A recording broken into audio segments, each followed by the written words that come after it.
टिकल्यावाल्यांना थोडीशी लाज वाटावी, म्हणजे आत्ताच्या सोनायला काय परिस्थिती असेल 72च्या दुष्काळात. हे तळ व्हायच्या आधीची गोष्ट, ह्या तळ्यातलं तुम्ही पाणी वाढायच्या आधीची गोष्ट काय असेल तुमची, या जुन्या लोकांची परिस्थिती. कसे या डोंगरात जगत असतील, कसे संसार केले असतील त्यांनी, कशा जमिनी कमवून ठेवल्या असत्याल. आता त्या जमिनीवर गावरान तुपात चपात्या बुडून खाणाऱ्या टिकल्यावालीला थोडीशी लाज वाटायला पाहिजे, जी त्या सासूच्या किमान दसऱ्याच्या दिवशी तरी पाया पडत आहे, किमान दिवाळीच्या दिवशी तरी पाया पडत आहे, सणावाराला तरी पाया पडत आहे. आणि तू ह्या आधी जर सासू मेली असल तर भिंतीवरल्या सासूला नमस्कार करी जाय, तू सून तुला झोका देईल. नाही तर या सासूच्या विरोधात जाणाऱ्या टिकल्यावालीला सून चिमणी टाकून फुकीन. विठाला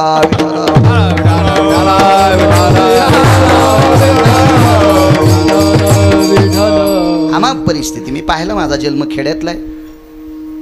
काय परिस्थिती होती दसऱ्याच्या दिवसात. 4-5 दिवसाचा दसरा काढला. सगळ्यात शेवटी दसऱ्यातलं काम असते धुणं धुणे, सगळं घरातलं बाहेर काढणे, घर साफ करणे, मग वस्तू धुवून मधात टाकणे. आणि शेवटचा टप्पा असतोय गोदडे चादर काय काय असतील त्या काळात. रगीब हे तर नव्हतंच ना, तो काळ फार दुर्मिळ काळ होता. मग शेवटचा टप्पा धुणं धुवायचा. येऊन या काळ वैसला शिवसा सांगतोय.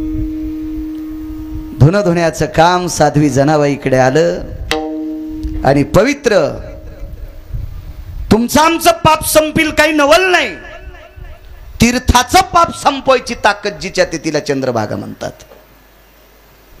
तीर्थाचं पाप, बाकीच्या तीर्थावर स्नान केल्याच्या नंतर ते तीर्थ मळून जातात आणि मळालेलेच तीर्थ शुद्ध होण्यासाठी पंढरपूरला येतात. तिचं नाव चंद्रभागा. आणि या पवित्र चंद्रभागेच्या पात्रात जनाबाई ते धुणं धुत होत्या. पहिल्या दिवशीचं धुणं धुतलं, वाळीलं, घड्या केल्या, नेऊन टाकलं. दुसऱ्या दिवशीचं धुणं धुतलं, वाळीलं, घड्या घातल्या, नेऊन टाकलं. आता शेवटच्या दिवशी जे धुणं धुत, चिंध्या फेकून देत नव्हते भाऊ. कारण त्या काळातल्या चिंध्या कॉटनच्या होत्या, सुती कपड्याच्या होत्या. पॉलिस्टर कमी होतं ना, माझ्या लहानपणी पॉलिस्टर कमी होतं. तर 700 वर्षापूर्वी पॉलिस्टर असेल काही विचार करा ना तुम्ही. सगळं सुतीच होतं आणि सुती कपड्याची लय गरज होती त्या काळात. आताच्या या काळात जर काही गोष्टी जर मागच्या सांगितल्या तर लोक म्हणतील गिरगावच्या बाळ्याच्या गोळ्या संपल्यात. असं म्हणतील लोक, असं म्हणतील याला ॲडमिट करा एखाद्या दवाखान्यात, त्याच्या गोळ्या संपल्यात. काळ बदलला. तुम्हाला सांगतो, जुन्या काळात बी साठवून ठेवण्यासाठी डबे नव्हते. शिंदीच्या किंवा पिवळ येलाच्या फोकापासून दुरडी तयार करायची, टोपलं तयार करायचं, बिब्याचं तेल काढायचं, बिब्याच्या गोट्याच्या तेलामध्ये सुती कपड्याची राख टाकायची, ती राख आणि तेल त्या टोपल्याला लावायचं. त्याला कुडव म्हणतात, तुमच्याकडे काय म्हणतात तो देव जाणे. त्याच्यात बी टाकायचं, बियावर मग लेप करायचा कपड्याचा आणि त्याच्यावर मग शेण आणि पांढरी माती त्याचा लेप टाकून द्यायचा. 5 वर्षाच्या नंतर बी काढा, मधात किडा लागत नाही आणि 5 वर्षाच्या नंतर बी पेरा, ते जर्मिनेशन 1 नंबरचं होणार. आता तर प्लॅस्टिकच्या थैलीमध्ये सोयाबीन दाबलं, दिसायला पिवळा आढळे, निघच ना, निघलं इकून तिकून तर शेंगच लागन. तो काळ होता, काळ गोड. अत्यंत त्या चिंकायची सुद्धा गरज होती. पोत्रा करायचे, बाळंते करायचे. पोत्रे होते ना, भिंती मातीच्या असल्यामुळं, ह्या शिमिटाच्या नसल्यामुळं खूप खूप खूप खूप खूप किंमत होती. शेवटच्या टप्प्यात फाटकी तुटकी वस्त्र 3ऱ्या दिवशी जनाबाईकडे धुण्यासाठी आली. ही सगळी श्रद्धेनं धुतली, वाळत घातली. जाडजूड होती, वाळायला वेळ लागला. चंद्रभागेच्या कडेला एक झाड आहे, त्या झाडाखाली तेवढं वाळवंटात धुणं वाळूस तर. आणि दसरा हा पावसाळ्यात असतो. ज्या दिवशी ऊन असेल त्या दिवशी धुणं धुत होते. योगायोगानं त्या दिवशी ऊन पडलं. चंद्रभागेची वाळू थोडीशी तापली, त्याच्यावर धुणं वाळत घातलं. एक कपडा लवकर वाळला, त्याची घडी केली. आणि हे जे नक्षत्र आहेत का, 2 नक्षत्र, हे 2 नक्षत्र म्हणजे विश्वामित्राचा उन्हाळा. तुम्ही अजून लक्षात घ्या, पावसाचे थेंब चालू असल्यावर गरमत आहे. हस्त आणि चित्रा नक्षत्र, म्हणून तर याच्यात ज्वारी निघत असती. हो, या गरमीत ज्वारी निघत असती. ढेकळी पेर हो, कोणती पेर हो. जुने माणसं म्हणायचे, इतकं रान तापलंय की खालून हारोळ्याच्या नोकातून नळ्यात हवा आली गरम, आणि ती गरम हवा चाड्याच्या तोंडातून इथं पोळायची, ही जागा पोळायची. रामेश्वर महाराज तुम्ही नुसता हसा, तुम्ही काही पेरलं नाही, तुमचं काही ही जागा चाड्याला लागली नाही, तुम्ही आपलं नुसतं हो म्हणी जा. पण बाळ्या खरं सांगायला इतकं तरी मदत करी जा. विठाला विठाला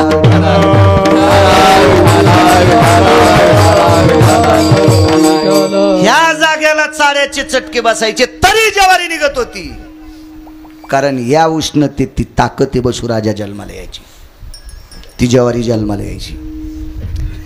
उन्हाळा विश्वामित्राचा, झाडाखाली अंग टाकलं आणि एक फाटका कपड्या वाळल्याला देशमुख त्याची घडी केली, उशाला घेतली, डोळा लागला, आणि डोळा लागल्याच्या नंतर तात्काळ जाग आली. ती जाग तात्या याच्यामुळे आली, तो कपडा रामकृष्ण हरी म्हणत होता, तो कपडा राम राम म्हणत होता, राम राम म्हणत होता. 5वा दिवस होता काम करायचा. अण्णा 5 दिवसात, पूर्वीच्या काळात तर मजुरी नव्हतीच जास्त, पण शेवटच्या 5व्या दिवशी संध्याकाळी साध्वी जनाबाईनं त्या माईला विनंती केली, त्या श्रीमंत बाईला, काहीच देऊ नका, इतका कपडा देऊन टाका. तो कपडा सोलापूर जिल्ह्यातल्या व्यक्तीचा होता. पंढरपूर बी सोलापूरमध्येच येत आहे ना. हो हो. आणि त्या श्रीमंत माणसाकडं तो कपडा आनंद आश्रमातून आलता, आणि तो कपडा भजन करतोय म्हणून त्या भडव्यानं, त्या नालायकानं, त्या हरामखोरानं पंढरपुरातल्या एका व्यक्तीला द्यालता. पण पंढरपुरात दिलाय, ज्याच्या गावाला गंगा त्याच्या गुडघ्याला सांगा, त्यालाही त्या कपड्याची किंमत नाही, त्यानं तो कपडा पायपुसणं म्हणून टाकला होता. आणि तो कपडा फार दिवसाच्या नंतर साध्वी जनाबाईला सापडला, आणि जनाबाईनं त्या श्रीमंत व्यक्तीला सांगितलं, माय आम्हाला कन्या आंबाड्या घुगऱ्या काही देऊ नकोस. 2 दसरे प्रसिद्ध आहेत, एक जनाबाईनं काढ्याला दसरा, आणि एक नामदेवरायच्या आईनं गोनाबाईनं काढ्याला दसरा. आणि नामदेवरायच्या मातोश्री गोनाबाईनं ज्या वेळेला दसरा काढला, त्यावेळेला त्या श्रीमंत बाईला एकच मागितलं, मला तिळ देऊन टाका. कारण नामदेवरायच्या घरी देव दिवाळीच्या आंघोळीला येणार होता, आणि देव आंघोळीला आल्यावर उठण्यासाठी तिळ नव्हते, म्हणून 5 दिवस केलेल्या कामात, अख्खा घाम रिचवलेल्या कष्टात तिळ मागितले होते वाटिकशे. आणि त्या कष्टाच्या तिळाचं उठणं जगाच्या मालकाला लावलं होतं. त्याचा सुगंध कसा असेल, काय सुगंध असेल, ते काय सुगंध असेल, काय सुगंध. आणि हा एक जनाबाईचा दसरा. जनाबाईनं त्या बाईला सांगितलं, एवढा कपडा मला पाहिजे. त्या बाईनं वाकून कपडा हातात घेऊन द्यावा का नाही माणिक भाऊ. तिनं 2 पायाच्या सांधीत तो कपडा धरला मारुतराव, आणि जनाबाईकडं ते कपडा फेकून दिला. किती हलकट असेल ती बाई, कारण तिला त्या कपड्याचं महत्त्व नव्हतं. जनाबाईनं फेकलेला कपडा मांडवेकर हृदयाशी लावला आणि घरी नेला, आणि संत शिरोमणी नामदेवरायला सांगितलं, गुरुवर्य हा कपडा कोणी इनला असलो, कोणी इनला असं हा कपडा. तर नामदेवरायनं त्यावेळेला जनाबाईला सांगितलं होतं, जना एकच इच्छा आहे माझी. जना तुझी काय इच्छा आहे. जनाबाई म्हणले एकच इच्छा आहे माझी. नामदेवराय म्हणले एकच इच्छा आहे माझी, देवा हा कपडा इन्नारा एके दिवशी भेट करून दे, ह्या कपड्या विणणाराची एके दिवशी भेट करून दे. काय अहो, ते कपडा त्याच्या धाग्यातून राम राम निघत होतं. हा कपडा जर इतका पवित्र असेल तर इन्नारा किती पवित्र असेल. काशीतले आचार्य, काशीतले शास्त्री, काशीतले पंडित हे सगळे एका जाग्यावर झाले, एका जाग्यावर झाले. अधिकारी लोक होते, शास्त्री, आचार्य, पंडित.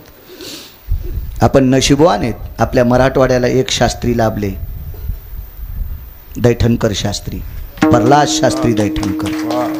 हो, तुम्हाला सांगू, काशी विद्यापीठात 3 शास्त्री पहिले आले. काशी विद्यापीठात महाराष्ट्रातले 3 शास्त्री पहिले आले. त्यात मराठवाड्यातले शास्त्री प्रल्हाद शास्त्री दैठणकर जगन्नाथांना पवार आणि तुकाराम महाराज महामुनी, हे 3 शास्त्री. आता आपण नशीबवान आहोत, आता शास्त्रींची संख्या भरपूर झाली. आता शास्त्रींना कमी नाही, पण त्या काळात 3च शास्त्री होते. 3 शास्त्री. आता काय, आता मी जर सांगितलं उद्यापासून माणिक भाऊ माझ्या नावापुढं हरिभक्ती परायण बाळू महाराज गिरगावकर शास्त्री, काय पत्रिका थोडीच जळून जाती? पत्रिका छापणारा शाही थोडीच लय मोठी लागते. टाक शास्त्री, टाक आचार्य, टाक पंडित, टाक वेदांतिक, हरिपाठ रिवस.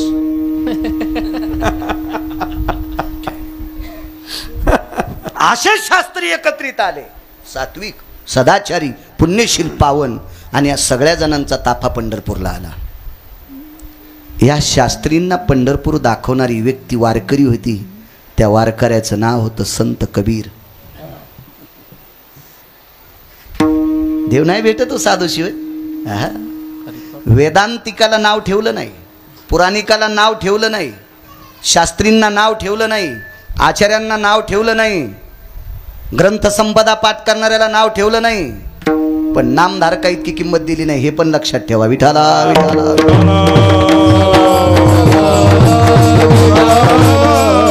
ब्रह्मवेत्ते किती सांगितले तुम्हाला मगाशी मी? शुक, याज्ञवल्क, दत्त आणि कपिल मुनी. आईशे ब्रह्मवेत्ते अपरंपार. म्हणजे 1,00,000, 2,00,000, कोटी, अब्ज, खर्व, निखर्व, शंकू असे नाही. आईशे ब्रह्मवेत्ते अपरंपार. पण नामधारकाची बरोबरी करू शकत नाही. वारकरी इतका मोठा आहे. ते अधिकारी मोक्षाचे. हे आचार्य, पंडित, शास्त्री, वेदांतिक, पुराणिक या सगळ्याला जर पंढरपूर दाखिला असेल तर त्याच्यात एक वारकरी आहे. त्या वारकऱ्याचं नाव आहे कबीरदास. म्हणून आजही अभंगात त्याचं नाव आहे. कबीर मोमीन लतीफ मुसलमान सेना नावी जान विष्णुदास. नावे कबीरांचं, नावे. ती कबीर पंढरपूरला निघाले. चलो रे भाई पंढरपूर जाना, केशव माधव से मिलना, विठ्ठल माधव से मिलना, चलो रे भाई पंढरपूर जाना. क्या बात आहे. भजन करीत भगवंताचं कबीर पंढरपूरला आले. आणि कबीरांचा एक अंतःकरणात जसा जनाबाईचा भाव होता, कपडा इन्नारा भेटावा, जसा नामदेवरायाचा भाव होता, हा राम राम म्हणणारा कपडा इन्नारा भेटावा, तसा कबीरांचा भाव होता. गौऱ्याला हात लावल्यावर गौऱ्या विठ्ठल म्हणतात, ती हात लावणारी बाई भेटावा. आणि या बाईवर जिची कृपा आहे तिचा गुरु भेटावा. ही कबीरांची पण इच्छा होती. आणि चांगल्यांच्या इच्छा पूर्ण करीत असतो. पुरविली आळे गोपी इतक्या श्रेष्ठ पुराणात कोणत्या स्त्रिया झाल्या नाही. गोपी इतक्या. कारण गोपीचं नाव घेतल्यावर एका ब्रह्मवेत्याला समाधी लागत होती. इतकी गोपी श्रेष्ठ. पण गोपीला मिळालेला देव एके दिवशी हरपाला. त्याचं उत्तर नामदेवरायानं दिलंय. तो माझा झाला अभिमान,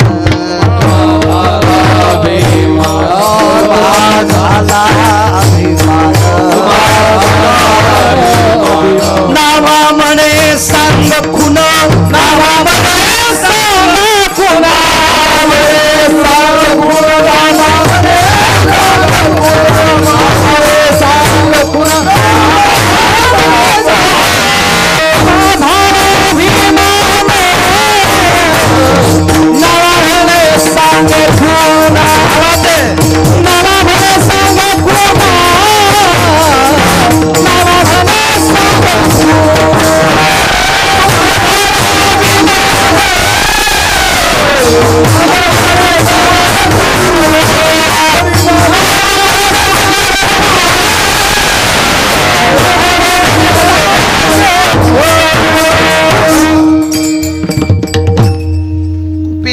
देवाला म्हणल्या होत्या, टाकून आम्हा का गेलाशी पुरुषोत्तमा.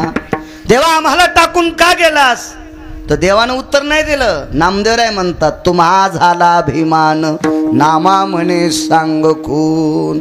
इच्छा पूर्ण करतो पण अभिमानांच्या नाही, गर्विष्ठ नाही, फुगिरांच्या नाही. हे असे तर लय पडलेत. तिळ मात्र जरी होया अभिमान मेरू तो समान भार देवा. नाही विचारित ते. कबीर सात्विक आहेत, जनाबाई सात्विक आहेत, नामदेवराय सात्विक आहेत. अहो हे सामान्य लोक नाहीत ना. पाषाणाची मूर्ती कापे थरथरा जेवी भरा भरा नाम्या सवे. पाषाणाची मूर्ती थरथर कापते, नामदेवराय सोब जेवते. काय काय ताकद असेल या लोकांची सज्जना. नो हे हा सामान्य महिमा संतांचा, नो हे हा सामान्य महिमा संतांचा. देहातीचा मूर्ती रे, देहातीचा मूर्ती रे.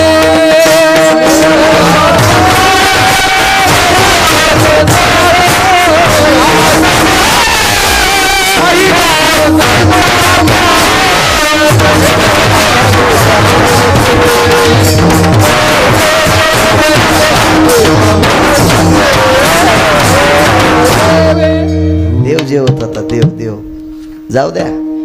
नामदेवरायनं जीव घालीत असताना एक भेद आला स्वतःच्या विद्वत्तेचा. केली म्यांगोळ नाही मी ओंगळ, केली म्यांगोळ नाही मी ओंगळ. आंघोळ करून स्वयंपाक आणलाय तुला जेव. पण जनाईबाईच्या बाबतीत जर विचार केला तर 13 लोकांचं उष्ट खाऊ घातलं. जेवी पंढरीराव ती काय ताकद या लोकांची. आणि आचार्य पंडित शास्त्री वेदांतिक पुराणिक या सगळ्या लोकांना पंढरपूर दाखवलं एका वारकऱ्यानं कबीरानं. चलो बोले नामदेवाचं घरे आपण तिथे जाऊ. ते हिंदी भाषित होते. आले सगळे तिथं. जनाबाईला बघितलं, पाहिलं, जनाबाईला पाहिलं. आचार्य शास्त्री पंडित तोंडात बोट घालीत होते. शास्त्र वाचू वाचू, पुराण वाचू वाचू बोटाचे कांडे उघडले होते त्याचे. इतके अभ्यास होते. पण देव स्वप्नात नव्हता. आणि जनाबाईच्या ताटात देव उष्ट खातोय. तिला दळू लागतोय, तिला भांडे घासू लागतोय, तिला धुणं धुऊ लागतंय, तिला गौऱ्या येचू लागतंय. सोप्या भाषेत अजून खाली येऊन सांगतो, तिला नाहू घालतोय, तिच्या वा काढू लागतोय. काय अधिकार. तिला साडी कुटू लागला, तिला दळू लागला. साळी कांडिता कांडिता घाम आला पंढरीनाथा, देवा हाताला फोड जनी म्हणे मुसळ सोड. फोडाले साळी कुटता कुटता साळी फोडाले फोड. काय ताकद असून दळू शकतो का माणूस. काही काही प्रांतात प्रांतभेदे आई किंवा वडील वारल्याच्या नंतर जो पाणी पाचतोय तो उलट्या जात्यानं पसाभर ज्वारी दळून ज्या दिवशी राख सावडायची त्या दिवशी सुपात न्यावा लागते. काही काही भागात, तुमच्याकडे आहे नाही मला काय माहित नाही, पण काही प्रांतभेद असतो. हा विश्वाचा बाप जनाबाईसाठी दळत होता. काय काय ताकद असेल. सगळ्या संतांनी, आचार्यांनी, पंडितांनी जनाबाईच्या पायावर डोकं ठेवलं. डोकं ठेवलं. जनाबाईने सगळ्यांना प्रणाम केला. वाकून वाकून वाकून वाकून. पण नामदेवरायाच्या झोपड्यामध्ये एक कपडा असा घडी करून ठेवला होता. आचार्य पंडित शास्त्री वेदांतिक पुराणिक आणि वारकरी कबीर या सगळ्या लोकांपेक्षा एकाची दृष्टी त्या कपड्याकडे होती. त्या कपड्याला ओळखलं कबीरानं. आणि जनाबाईची नजरानजर झाली. या कपड्याला सगळ्यात ओळखणारी हीच व्यक्ती दिसती.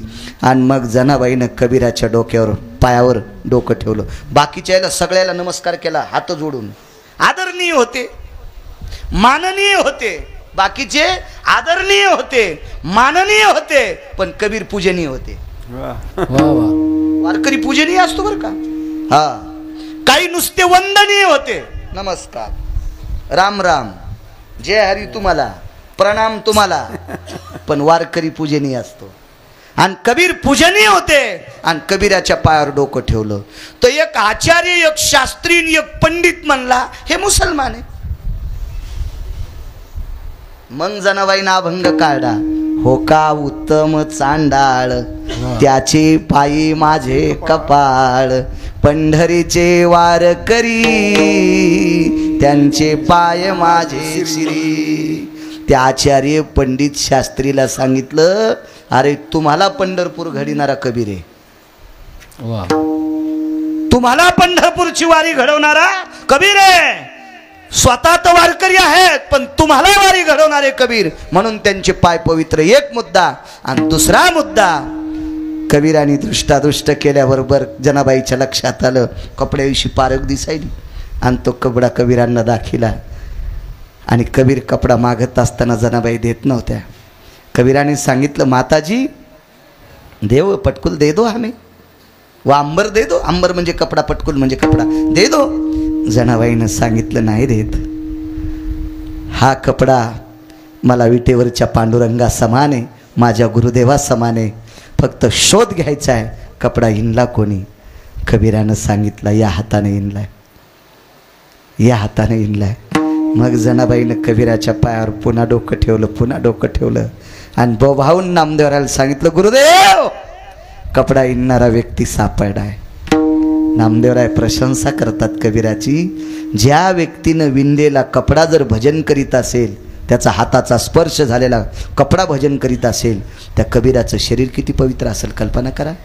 पण सज्जनांनो त्याही कबीराला थांबता आलं नाही, त्या जनाबाईला सुद्धा थांबता आलं नाही, त्या नामदेवरायांना सुद्धा प्रतिमेच्या रूपात, मूर्तीच्या रूपात, आपल्याला आशीर्वादाच्या रूपात देण्यासाठी इथं थांबता आलं, शरीराच्या रूपात नाही थांबता आलं. विठोबा रखुमाई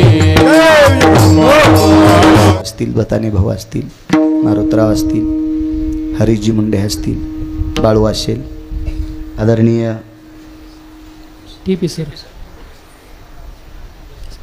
टीपी मुंडे सर असतील, त्यांना सुद्धा धन्यवाद. उपस्थित बऱ्यापैकी पंचक्रोशीतून आलेली श्रोते, आमचे गायनाचार्य गुरुजी सुद्धा असतील. मनोहर मुंडे गुरुजी, मनोहर मुंडे गुरुजी, हो मनोहर गुरुजी, गुरुजी चांगला परिचय माझा त्यांचा. गुरुजी असतील, साऊंड सिस्टीम पण छान आहे बरं, त्यांना सुद्धा धन्यवाद. आणि पवित्र गणपती बाप्पांचे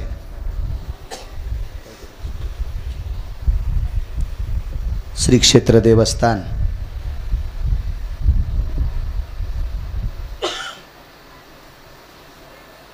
बर ठीक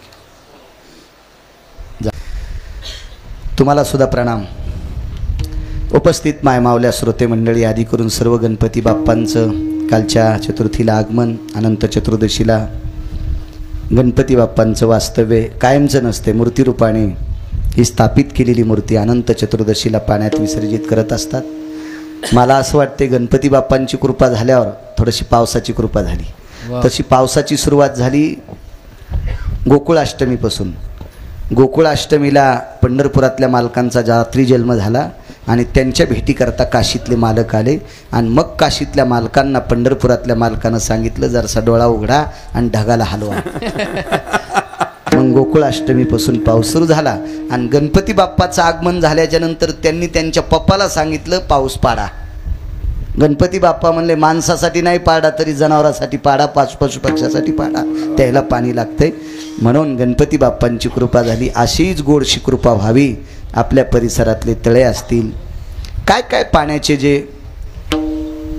रक्षित करण्याचे जे साठे असतील, हे सगळे साठे पूर्ण हो. हा शेतकरी राजा सुखी हो. अहो शेतकरी राजा सुखी झाला की देश सुखी होत असतो.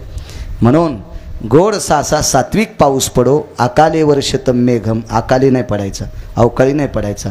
अवकाळी फक्त प्रमाथी नावाच्या वरुणाने एकदा पाऊस पाडला होता, ती गोवर्धन पूजा का केली त्यावेळेला, पण तो पंढरपुरातल्या मालकानंच पाडायला लावला होता. अगस्तीला 7व्या अवतारात जीव घातलं होतं आणि 8व्या अवतारात पाणी पाजायचं होतं म्हणून पाडला होता. तसा पाऊस ढगफुटी होणं, अवकाळी पडणं, गारा पाडणं, पिकाचं नुकसान, असं गणपती बाप्पांच्या चरणी कोटी कोटी प्रणाम करतो. गोडसा सात्विक मंजूळ पाऊस पाडा, जेणेकरून सरोवर भरतील, नद्या भरतील, ओढे भरतील, विहिरी भरतील, बारवा भरतील, बोरला पाणी येईल. आणि हा कृषी राजा, गोडसा सात्विक पुण्यशील राजा, विश्वाला रक्ताचा घाम मातीत टाकणारा आणि विश्वाला मोती देणारा शेतकरी राजा सुखी हो, ही गणपती बाप्पाच्या चरणी प्रार्थना करतो. उपस्थित सर्व श्रोत्यांना प्रणाम करतो आणि माझ्या वाणीला विराम देतो. चाल म्हणायची का? हरिभक्त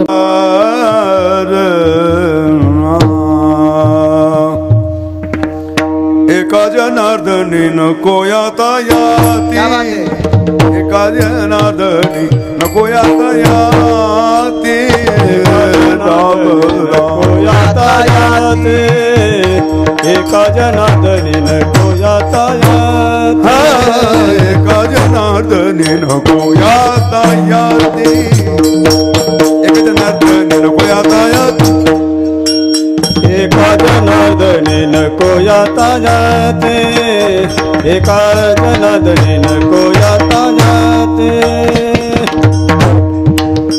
संसार फजिती जन्म दुःख संसार फजिती जन्म दुःख संसार फजिती फजिती जन्म दुःख वाचे नारायण वदे तू सादर वाचे नारायण वदे तू सार संसार फजिती जन्म दुःख संसार फजिती जन्म दुःख वाचे नारायण सदा स्मरे वाचे नारायण वदे तू सादर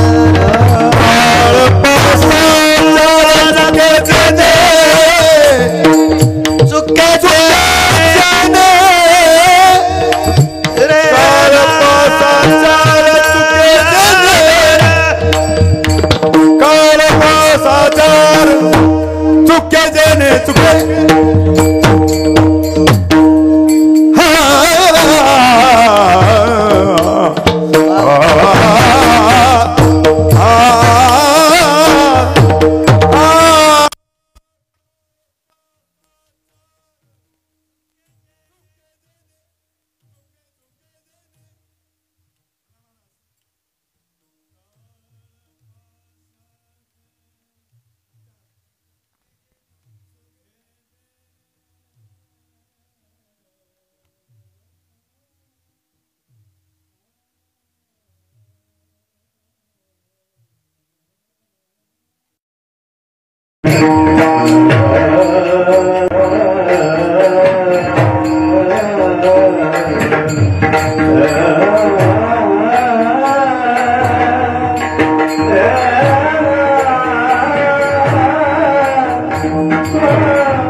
एखादा तिळंजली प्रीत्यर्थ एखादा श्लोक किंवा ओळी म्हणून अक्षता टाकायच्या असतात.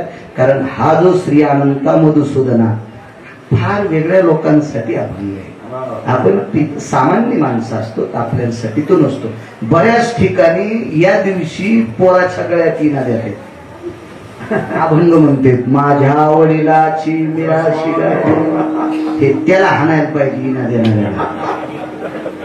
हे कोणासाठी असते? एखादे जर महाराज कीर्तनकार जात असतील आणि ती परंपरा ते मुलगा सांभाळीत असत तर इना द्यायचा. किंवा एखादं साधूचं अधिष्ठान त्या गादीवर पुढची व्यक्ती असेल तर त्याच्याकडे ती विना द्यायचा. आपल्याकडे काही नाही, याला बेलाला शिंग्याच्या त्याला कशाचा मेळ नाही, काय नसतो, काही बी सगळं खोडदाच करतात माणसं. हे चुकीचं असतं. एवढ्या इंटरनेट काळात, विज्ञान युगामध्ये, मोबाईलच्या युगामध्ये सुविधा भरपूर असल्यामुळं शास्त्र पुराण विकत घ्यायची गरज नाही, मोबाईलवर वाचता येते नियमाचे सूत्र. म्हणून या काळात तरी चुका करणं चुके. निधियाम निधिपती सकलती सुरी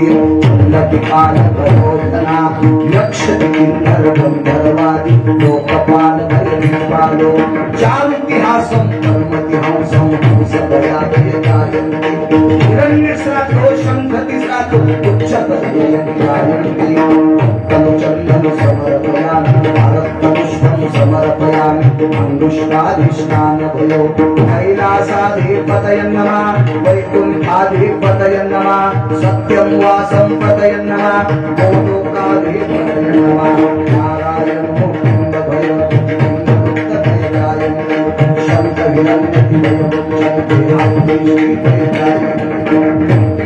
भय सकल सुधा भय छंद सुधा भय जायन्ति सव्याप सव्यम छंद सुधेव पिंड भय कय प्रजनो जवजनो नमः पार्वती पति हर हर हर हर महादेव. विठ्ठल